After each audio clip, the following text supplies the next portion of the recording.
संजीव इतने सीरियस हैं आप, मैं समझ रहा हूं कि आम आदमी पार्टी में इस समय क्या मूड होगा। संजीव, क्या वाकई जैसा आप चेहरे पर आपके दिख रहा है, वाकई इतना गमगीन माहौल है पार्टी में? संजीव, नहीं, बिल्कुल नहीं। एक बात समझिए, ये आम आदमी पार्टी इस 6-7 लोगों की पार्टी नहीं है। आम आदमी पार्टी लाखों कार्यकर्ताओं की पार्टी, जो दिन रात पार्टी के लिए मेहनत किया है, लाठी खाए हैं, डंडे खाए हैं, वो आज भी आम आदमी पार्टी के साथ हैं। क्योंकि वो एक विजन लेकर आए थे, वो इस देश की राजनीति को बदलने के लिए आए थे और अंतिम आदमी के लिए काम करने के लिए आए थे। और जो दिल्ली में सरकार ने काम किया, जो पंजाब में काम किया, पार्टी कार्यकर्ता उनके साथ हैं। तो ये 7 लोगों की गद्दारी से कोई पार्टी खत्म हो जाएगा या पार्टी का बड़ा नुकसान होगा, ऐसा नहीं है। इन 7 लोगों का कोई जनाधार नहीं है। ये 7 लोग वो हैं जिनको अरविंद केजरीवाल ने नेता बनाया। ये नेता बन के नहीं आए थे आम आदमी पार्टी में, तो अरविंद केजरीवाल के कारण नेता बने। आज उनको ये लगता है, मैं मानता हूं, अभी जो स्वाति जी कह रहे थे, कुछ हद तक मैं सहमत हूं, लेकिन परसेंटेज थोड़ा दूसरा है। इसमें 80% ईडी का रोल है और 20% पुश पुल फैक्टर है, क्योंकि और कोई पहला प्रयोग यहाँ तो नहीं हुआ है। ये कोई दिल्ली में प्रयोग तो नहीं हुआ या पंजाब में प्रयोग तो नहीं हुआ। भारतीय जनता पार्टी अलग अलग स्टेट में जहां जहां चुनाव हुआ हमेशा करती रही है। तो एक काम करिए संजीव, आज एक काम करिए, आपने कहा ना 80% ईडी सीबीआई का है, तो बताइए मुझे राघव चड्ढा के खिलाफ कौन से केस हैं? ईडी सीबीआई कौन सा फैक्टर है राघव चड्ढा के केस में? आप चूंकि आप जर्नलिस्ट हैं, थोड़ी सी तहकीकात कर लेंगे तो आपको केस पता चल जाएगा। केसेस थे, आरोप थे।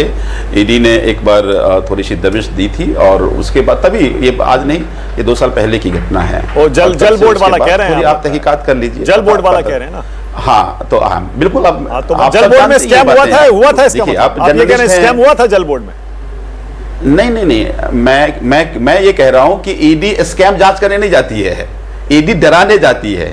जो डर के आ गया बीजेपी में वो सब ठीक हो गया। मतलब आप मानते हैं राघव चड्ढा आज भी ईमानदार है, पहले ऑनेस्ट है?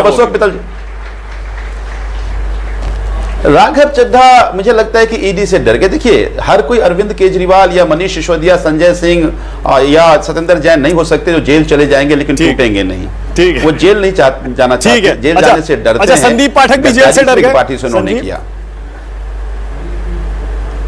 ऑब्वियस है। देखिए, होता क्या है मानक, कि अगर मान लीजिए आपके स्टूडियो में आपके कान पे बंदूक लगा दे तो बहुत सारे डरपोक लोग इसलिए भाग जाएंगे क्योंकि आपके कान में बंदूक लगा दिया। तो ऐसा तो नहीं है सबके कान में बंदूक लगती है। संदीप पाठक के खिलाफ कौन सा केस है? देख के भाग गए। इतना आप भी ओवर सिंप्लीफाई मत करिए। देखिए, संदीप पाठक के खिलाफ कोई केस नहीं, पूछताछ हुई थी उसमें शराब घोटाले में, मुझे पता है उनसे। अभी आप देखिए, मैं वही तो कह रहा हूँ। देखिए, दोनों बातें स्वाति जी ने कहा, मैं सहमत हूँ। पुश पुल फैक्टर जो कह रही है वो भी है कि क्या मिलेगा, और दूसरी बात कि एक आदमी को डराइए तो डरपोक डर जाते हैं। देखिए, एक बात समझिए, अरविंद केजरीवाल जी देवन से कह रहे हैं कि अगर भारतीय जनता पार्टी से लड़ना है तो जेल जाने का डर खत्म करना पड़ेगा। जिसको जेल जाने का डर है वो आम आदमी पार्टी का सिपाही हो ही नहीं सकता, वो आम आदमी पार्टी से लड़ ही नहीं सकता, आम आदमी बीजेपी से लड़ ही नहीं सकता। अच्छा, ये बताइए, लगता है कि आज अरविंद संजीव ये बताइए, अब ये आप कह रहे हैं कि आप इनको डिस्क्वालीफाई कराएंगे, कैसे करा लेंगे डिस्क्वालीफाई? 2/3 है ना, कानून में साफ लिखा हुआ है, 2/3 होगा, आप मर्ज कर सकते हैं। देखिए, 2-3 बातें हैं। पहली बात कि 10th शेड्यूल में जिसकी आप चर्चा भी कर रहे थे, अगर कोई स्वेच्छा से पार्टी छोड़ता है तो फिर वो ये माना जाएगा कि वो ऑलरेडी अगर राज्यसभा किसी भी, चाहे विधानसभा का सदस्य है या राज्यसभा का सदस्य है या लोकसभा सदस्य है, वो डिस्क्वालीफाई हो जाएगा। दूसरी बात है कि अभी ज्वाइनिंग जो आप देख रहे हैं वो केवल 3 लोगों की देख रहे हैं, बाकी लोगों की ज्वाइनिंग हमने नहीं देखा है, तो इसीलिए हम 3 लोगों को डिस्क्वालीफाई करने की बात कर रहे हैं जिनकी ऑफिशियली ज्वाइनिंग हुई है। और तीसरी बात जो सबसे महत्वपूर्ण है, देखिए, मुझे लगता है कि ये चिंता मानक आपको भी करना चाहिए और मुझे लगता है कि देश के हर वो संजीव, आपके पीछे से बहुत ऑडियो डिस्टर्बेंस आ रहा लगता है। केजरीवाल इंस्ट्रक्शन दे रहे, क्या बोल रहे हैं? नहीं, पीछे से केजरीवाल इंस्ट्रक्शन दे रहे, ये बोलना है पीछे से कुछ बात हो रही है, उसको थोड़ा अगर ठीक करवा पाए तो मैं लौटता हूं आपके पास, क्योंकि हम भी समझ नहीं पा रहे हैं। आप बोलिए। आया हूं तो एक्चुअली किसी कोने में डिबेट कर रहा हूं तो वहां का साउंड आ रहा है बेसिकली। अच्छा, ठीक है।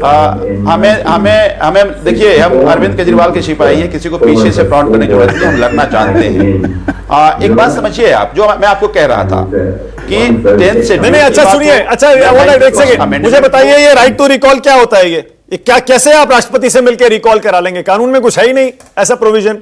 वादे रिकॉल नहीं करना नहीं। मुझे ये लगता है अगर अच्छा, एक बात बताइए मानक जी, 52 अमेंडमेंट हुआ 1985 में, फिर 91st अमेंडमेंट हुआ 2001-2 में मेरे ख्याल से पहले 1/3 अगर आप पार्टी में अगर असहमत हो तो वो मर्ज कर सकते हैं, डिस्क्वालीफाई नहीं होंगे। ये देखते हुए 91st अमेंडमेंट आया कि 2/3 होना चाहिए। मुझे ये लगता है कि अगर इस तरह से पार्टी टूटती रहेगी तो ऑपोजिशन खत्म हो जाएगा। हम राष्ट्रपति के पास जाकर के ये निवेदन करना चाह रहे हैं कि अगर चाहते हैं देश में जनतंत्र बचे तो ये जो तानाशाही है कि ईडी सीबीआई भेज करके आप अपोजिशन के मेंबर को तोड़ दो, इस पे रोक तो लगनी चाहिए ना। ठीक है, ऑलराइट, ओके, ठीक है, मैं समझ गया शहजाद पूनावाला। नहीं, सही है, फेयर पॉइंट।